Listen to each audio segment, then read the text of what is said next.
अघि बनाएर राखेका परालका यी भिजाएर राखेका पोकाहरूलाई अब उसिन्न तयार गर्दैछौँ।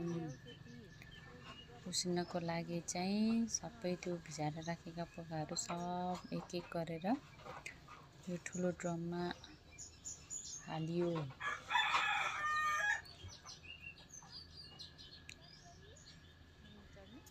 यसरी हालेपछि